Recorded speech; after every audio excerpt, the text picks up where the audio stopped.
Hello students, this is 4.2 proportions. This is our second video for chapter 4.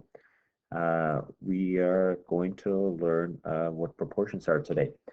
Just to review from the last section, we were looking at ratios, and if you remember that the ratio, and it actually says here, I will underline, ratio is a comparison of quantities in the same units. So we compared gray blocks to white blocks, or I think it was cups, yeah, cups of strawberries, cups of sugar, things like that.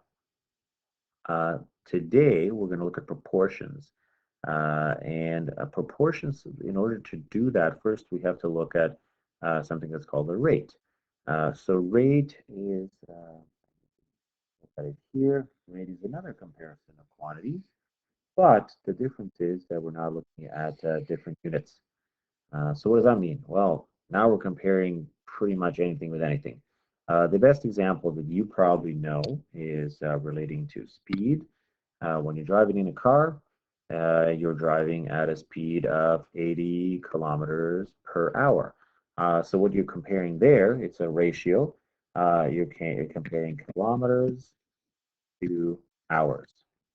So that's what rate is. It's essentially a ratio, but it's with different units. You will also have equivalent ratios, just like you had equivalent rates. The strategy still works. We're going to convert from equivalent rates or ratios to other equivalent rates or ratios by using this scale factor, if you remember. We're either going to multiply by a number to go from a smaller ratio or smaller rate to a larger ratio or larger rate. And then the opposite would be division. So if we're going from larger numbers to smaller numbers, we're going to be dividing. And that is essentially it. So they have an example of a question here. It says the world's fastest man can run 150 meters in 14.35 seconds. So what they're comparing here, this is a rate because we're comparing two different units. We're comparing meters and we're comparing seconds. So if you want to write it, it's 150 meters to 14.35 seconds. And if you remember, you can also write this as a fraction. Now, the fraction can be in different order. You can say meters to seconds or seconds to meters, and then the numbers will change. So they said if you keep up that pace, so if you're going with the same rate, how long will it take for this person to do a 42-kilometer marathon? So the key here is we have 150 meters to 14.35 seconds, and then we're putting in 42 kilometers. The distances have different units. It's meters and kilometers. So what we have to do is we have to convert our kilometers into meters. So that's where this solution comes from. That 1 kilometer has 1,000 meters. So we multiply 42 kilometers with 1,000, and that gives us 42,000 meters.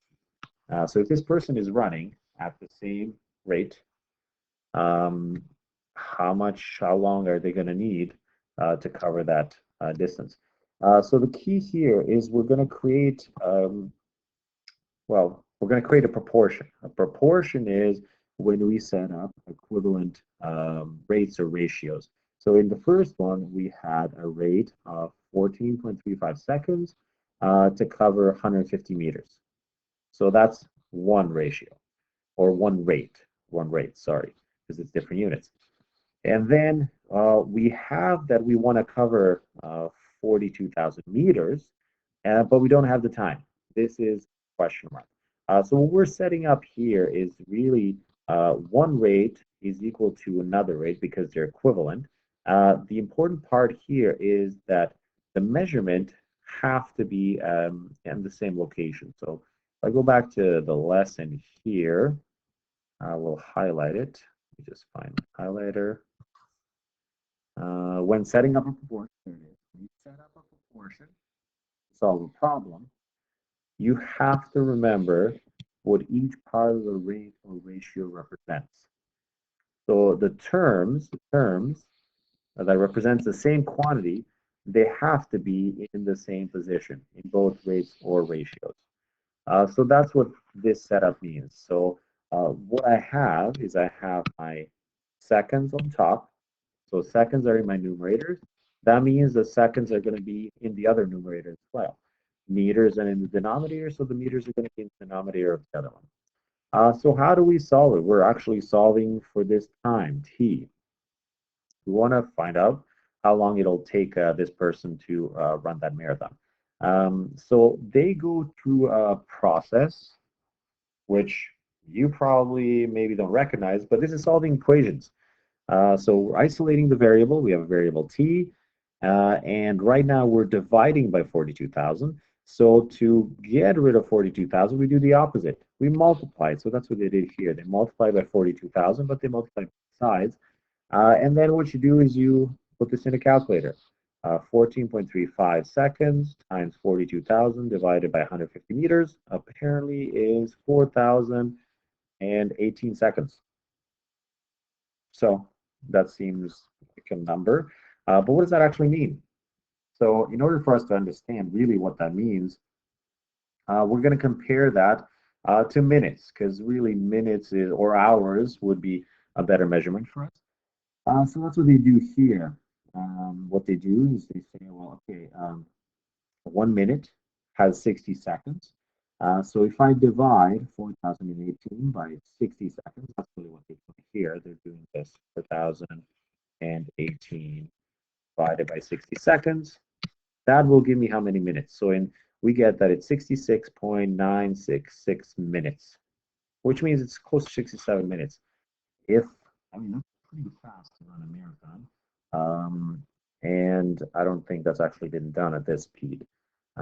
So yeah, this is how you're going to calculate most of these problems. Now, I know this one was a little weird and it's kind of heavy, but we're going to do some questions on the next page that are going to be much more understandable, and then we're going to kind of build up our difficulty.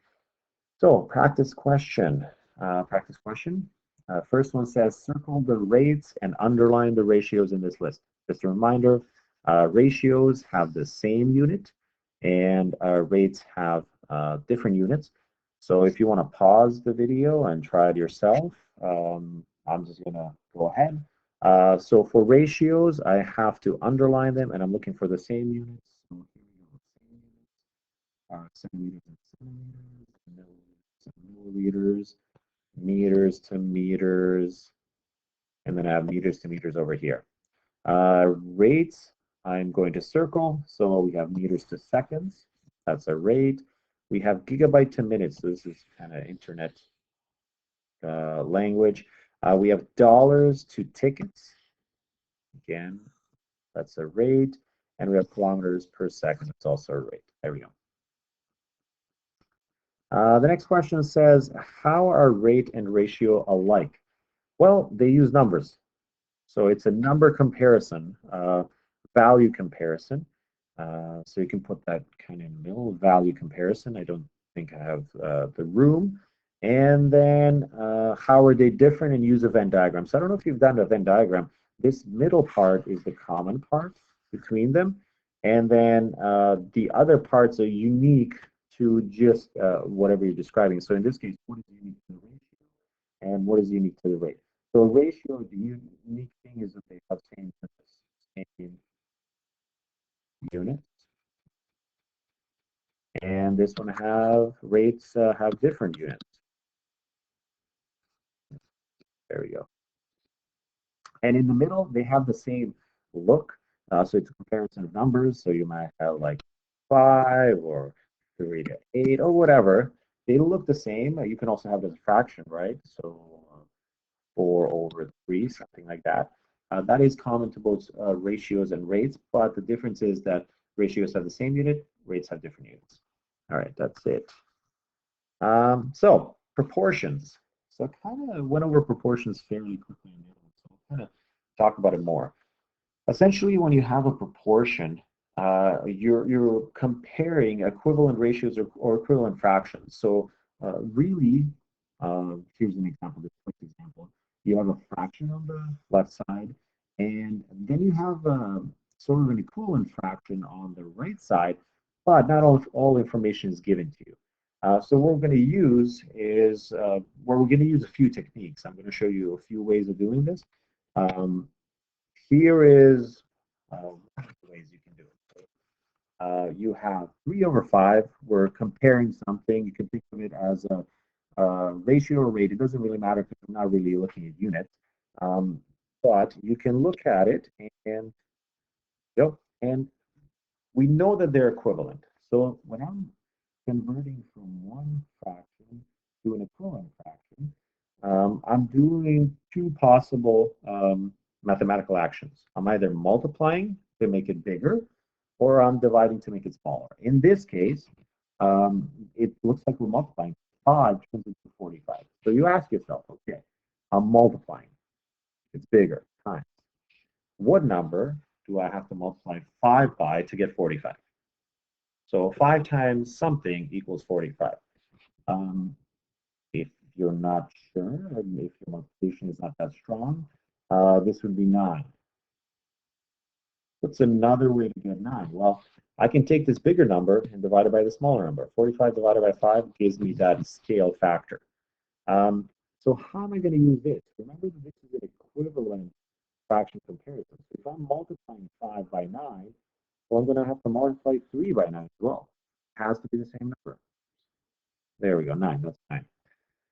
So 3 times 9 gives me that x is 27. But what this is saying is 3 over 5 is equivalent to 7. And that's true. And that's really what proportions are. That's what we're going to do with proportions. That's one way of solving it. Here's another way. Another way is kind of similar to the example that we did earlier. So I'll write it over here. 3 over 5 equals x over 45. So remember, this is essentially an equation. So when we solve an equation, we want to isolate x. Right now, what's happening is that x is x divided by 45. So to get rid of this 45, we do the opposite action. We multiply by 45, both sides. 45. There we go. These 2 are gone. They just reduce to 1. So you end up with just x. And then on the left side, you actually have to multiply. So remember, these are fractions. So it's 45 times 3 divided by 5. Essentially, it turns out to be 27. And that's another way of finding it. All right. That's a second way. Third way, which I think is probably more common than all the other ones. So here it is. I'll use a different color. That'll work. Here we go. What was it? 3 over 5 equals x over 45. Okay, so this method is called cross multiplication. You must have heard it. You probably use it in grade 8 or 7. Sometimes people use it for the wrong reasons when they're adding or subtracting fractions. But this is the true cross multiplication. So what that means is I'm going to take the denominator from one side and I'm going to multiply it with the numerator on the other side. So 5 times x. 5 times x is 5x, if you remember. And I'm going to put that on one side. And then I'm going to make it equal. And then on the other side, I'm going to take the other denominator times the other numerator. So 45 times 3. Excuse me. If you don't know what 45 times 3 is, 40 times 3 is 120, and then 3 times 5 is 15, and you can add them up. If not, there is a calculator somewhere here. Oh, there we go. Calculator. You can use your calculator. 45 times 3. There you go, 135. So I can use my calculator, put 135, and then when I'm solving equations, 5 times x, I will divide both sides by 5 to reduce this, and the answer should be 27. So there we go. And those are 3 different ways of solving this. This workbook will use the scale factor a lot. It will use kind of this method. I'm going to keep switching. Most likely I'll do the cross multiplication because it's very fast and very clean. Or I will use the scale factor because the scale factor is sometimes useful in certain situations. So let's move on. We have this question is next. X over 4 equals 20 over 16. We're trying to find out what that x is. As you can see, we have a larger equivalent fraction, and we're reducing it down to a smaller one. It's kind of actually easier to use a scale factor because if I want to turn 16 into 4, I will definitely have to divide because it's going from smaller to a larger number, and I know that it's 4 because 16 divided by 4 is 4. And then I'm going to use that same scale factor on the other side, divided by 4, and the 20 divided by 4 is 5. So that means x is 5. That one's pretty straightforward. The next one, you have 6 over x equals 40 over 56. So in this case, I'm going to use cross multiplication. I'm going to take x times 48, and I'm going to write it over here, which is 48x equals 56 times 6. Where's my trusty calculator? 56 times 6 equals 336. Oops, 336. And then to solve for x, I'm going to divide by 48. 48. There we go. Calculator still has it. Yep, divided by 48. And luckily, we get a whole number, 7. There we go. That's our missing denominator in this proportion. And then if we keep going, d, I'm going to use a scale factor because it's going to be easier. So we have 12 over 36. It turns to 3 over something. I can see that it's going from 12 to 3 in terms of numerators. So that means it's getting smaller. So I'll divide it by a number. 12 to 3, I have to divide by 4. And I have to divide this by 4. And now you're asking yourself, well, I don't know what 36 by 4 is. Why not use my trusty calculator? There we go. Oh, it's 9. Wow. Okay. So that means that I'll write x. There we go. You need to use a calculator, use it. If you don't, or if you want to use a multiplication table, it can give you that if you have it still in notes. But this is a good time to take out your calculator. All right, an application question. It says chainsaw requires a fuel mixture of 1 part oil, 6 parts gas. So oil, this is oil, gas is 1 to 6. There we go. Ken has a gas can that has 24 liters of gas in it. Write a proportion that you can use to determine the amount of oil he must add. Okay, so we have, I'm going to create one of these proportions, like a fraction. So I'm going to put oil on top. Oil, it's going to be like a fraction of oil to gas. Maybe I'll, let me erase that. I'll write it over here. Oil to gas. That's what I'm doing. So all my oil numbers are going to be in the numerator. So I have oil is 1 over 6. That's my one fraction.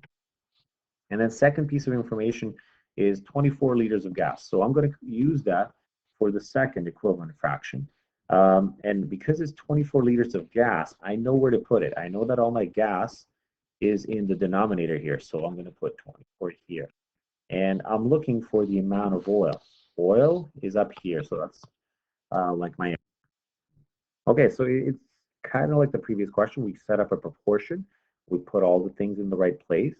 I did put oil in the numerator, gas in the denominator. We didn't have to do that. We could have done it the other way, but I did it this way and it works. So I want to find out how much oil. So I'm looking for the x value. I'm going to use scale factor because if I'm turning 6 into 24, I ask myself, okay, what do I have to multiply 6 to get 24? Well, that's 4. 4. And then I'm going to use it up top here as well. 4. That's the scale factor. So I know that x is 4. So I'm going to put it here. There we go. So it says write a proportion. We did. That was our proportion. And I solved it. So this is actually b. That's my solution here. And then we write a statement. Therefore, let me just read the question. Determine the amount of oil he must add. So we say he must add 4 liters, yes, liters of oil. There we go. That's our full answer. Moving to the next question. All right. So question 5, very similar to the other one. Except there's a little bit of a difference. So we have proportions set up. We are looking for that x value, but in this case, using kind of the scale factor, it's not going to be that easy. And here's why. If I look at the first example, we have 3 over 4, we're turning it into a larger equivalent fraction. I have to turn 4 into 10, and there is no whole number that I can multiply 4 by to 10. So that's where the scale factor becomes a little difficult. But I have other options. So I will use cross multiplication. So 4 times x will be 4x, and 3 times 10, or 10 times 3, will be 30. And because I have a 4 times x, I will divide by 4. I will, what x is, I will definitely use my calculator. 30 divided by, is it 4? Yeah, it was 4. There we go, 7.5. So that is the only difference now. We're not going to be getting whole numbers all the time. So this is where different strategies come into play. So in this case, 7.5. Next one, I'm going to use the same strategy, 2 times 30 and 15 times x. So 15 times x is already 15x. 2 times 30 is 60, divided by 15. Okay, I'm just going to write it here. So if you're not sure what 60 divided by 15 is, you do actually get a nice number, but we'll just do it. 60 divided by 15 gives you 4. It would have been hard to kind of see that, but it's okay. There we go. There we go. Next one, cross multiply again. X times 9, which is going to be 9x, and 15 times 6, which is going to be 90. There we go. And we're going to divide by 9.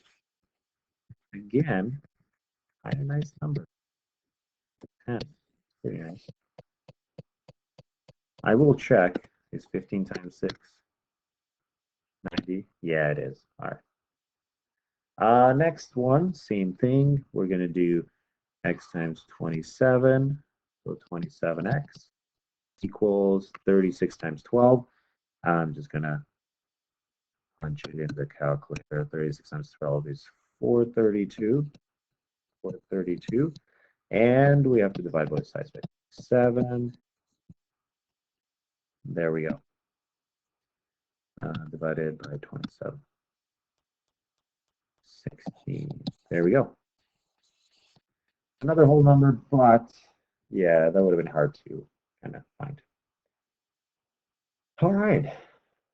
So next one, we're looking at the actual application of this. You would have used proportions if you ever bake, or if you cook and you're making a bigger batch than the recipe says. So what I mean by that is, you have a recipe for 12 cookies, but you need, double that, 24, or you need, maybe 18 or something like that. You would have to adjust your recipe, and you would use proportion calculation. Maybe you didn't write anything down, but you are doing this. So this example is about rice. Soup recipe for 6 people calls for 2 cups of rice. So 6 people need 2 cups of rice. And Maggie is having 9 friends over for dinner. Write a proportion that you can use to determine the amount of rice she needs, and then solve. So the original rate is comparing people. So I'll put it as a fraction. So people, the rice, and we have 6 people to 2 cups of rice. So that is one rate. I'm going to write it to an equivalent one. And a second piece of information says that Maggie's having 9 friends come over. So now I'm asking myself, okay, where is this 9 going in this new equivalent ratio? So I look at my original, not ratio, rate, sorry. We have people on top, we have rice on the bottom, so friends are people, hopefully. And so that means that we're going to have 9 friends up here, and we're looking for x, we're looking for rice. So to solve it, I guess I'm just going to go this way. With all of this, I'm going to cross multiply. Here we go. 6 times x, which is 6x, and 2 times 9, which is 18. And just like we're solving equations, divide by 6, which is, this is an equation. It's not like we're solving, we are solving equations.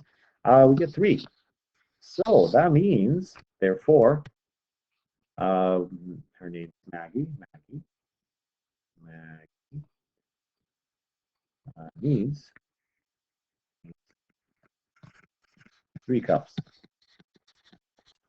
of rice. There we go. That's it. So that's where you're going to see the rates a lot. Real life applications all the time. We have Michelle in question 7. She made $46 for 4 hours of work. Okay, so we're setting that up. We have a rate right away. It's dollars per hour. So I'm going to write it 46 for 4 hours. There we go, equals. We're going to create some kind of proportion. How much would she earn if she worked 26 hours? So I have an equivalent proportion, rate on the other side. I'm asking myself, okay, 26, is it going to go in the numerator or the denominator? But I know that I'm comparing dollars to hours, so the hours are in the denominator. I'm going to put 26 hours here. And I'm looking for how much will she earn. So that's money. So that's dollars in the numerator. That is an X. You can use any variable. I've been using X because the book is using X as well. We can use ABC, whatever. So we cross multiply. 4 times X, which is 4X. 26 times 46.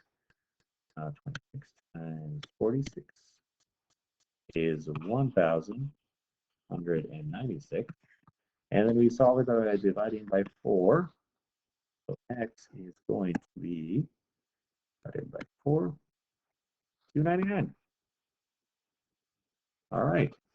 So therefore, she would make $299 for 26 hours of work. There you go, 26 hours. Okay. Well, last question, I think, before practice. Yep. All right. So it says, many artists use a ratio to draw a human body, usually the ratio of a person's height. So height to leg length is 1.7 to 1. How long would the leg of the person 175 centimeters tall be? Okay, setting up the proportion again. So I have height, and it's over, I don't know if I'm using lowercase h, capital H, height, over leg length. So LL is 1.7 to 1. Okay. So when they say this, this is a comparison, we don't know what the units are. Is it feet, meters, whatever? We don't know that. But in the next part, next sentence, it says, how long would the leg of the person, how long would the leg of the person, 175 centimeters. So we know now that we're dealing with centimeters. How tall is this person if they're, actually no, how long is their leg if they're 175 centimeters tall? So really, if we look back at this original comparison, it's 1.7 centimeters to 1 centimeter in terms of height to leg length. So we're going to create the proportion. It's 175 centimeters tall. So I'm looking at it, what is that going in the numerator or the denominator? Well, my height is in the numerator, so it's going to be 175 centimeters tall. And we're looking for our leg length. So again, cross multiply. It's okay that it's decimals. 1.7 times x is 7. Actually, I'll do it the right way. and do it under 1.7x equals, and then 1 times 175, which is 175. Sure why I'm putting decimals. There we go. And then we divide both sides by 1.7. We are just solving the equation. There we go. And calculator 175 divided by 1.7. All right, that is 102.9. 102.9. We could round up to just 103. So therefore, good to have the statement. Leg length is 103 centimeters for a person 175 centimeters tall. There we go. And that is 4.2, I believe, unless, nope, there's another question. So this is kind of an interesting question. It talks about ruby-throated hummingbird. So if you're not sure what that is, Google it. It's a kind of red-throated hummingbird. Hummingbirds are these tiny little birds, and they flap their wings really, really fast. So this particular one flaps 250 times every 5 seconds. That is insane. So it's a rate. We're going to see times of flapping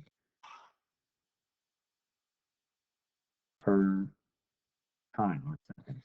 There we go. So we have 250 over 5 seconds. There we go. And it says how many times will it flap its wings in a minute? Okay, so minute is time, right? So the problem here is that our time, the original time, is in seconds. So what we're going to do is we're going to convert this minute into seconds, and that's what we're going to write down here. So if you maybe don't know, but you probably know that 1 minute has 60 seconds. So we put 60 seconds instead of 1 minute. And then I'm going to use that to calculate how many times it flaps. So again, cross multiplication, 5 times x, which is 5x, and 250, 60, 50, 15,000. There we go. And then divide by 5, divide by 5. Wow, it's huge. If you divide by 5, hopefully you got 3,000. There we go. That means this hummingbird flaps 3,000 times in 1 minute, its wings. And that could be realistic because they do flap really, really fast, and they're constantly feeding on nectar, and that has a lot of calories, which provides a lot of energy. All right. You have 10, 11, and 12. These are more application questions, really. That's what this really applies well to everyday life. And try them. And if you have any questions, you can email me, or you can talk to me when we meet again. And that's it. See you soon.